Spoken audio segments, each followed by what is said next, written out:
કે પહેલાંના લોકો લોટ જેવા હતા. લાગણીઓનું પાણી નાખે ને તો ભેગા બંધાઈ જતા. આજે લોકો રેતી જેવા છે સાહેબ. ગમે એટલું લાગણીનું પાણી નાખો ને પણ એ છૂટા ને છૂટા જ. સાવ સાચી વાત ને. લોકો ખારાશના કારણે દરિયાના કાંઠેથી જ પાછા વળી ગયા. બાકી ઊંડા ઉતર્યા હોત ને તો મોતી હતા. આવી જ ભૂલ ઘણા લોકો માણસને ઓળખવામાં પણ કરતા હોય છે. શું સાવ સાચી વાત ને? સમજો. કડવું છે પણ સત્ય છે.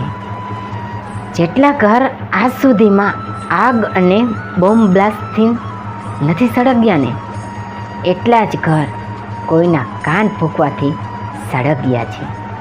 સાવ સાચી વાત ને. અમુક વાર શું બોલવું એના કરતાં શું ના બોલવું ને તેનું જ્ઞાન સંબંધો સાચવી રાખે છે. સાવ સાચી વાત નહીં. અમુક વખતે સત્ય ખબર હોવા છતાંય શાંત રહેવું પડે છે ને તે મર્યાદાની ખામી કહો કે સંબંધ નિભાવવાની જવાબદારી સમજાય તેને વંદન.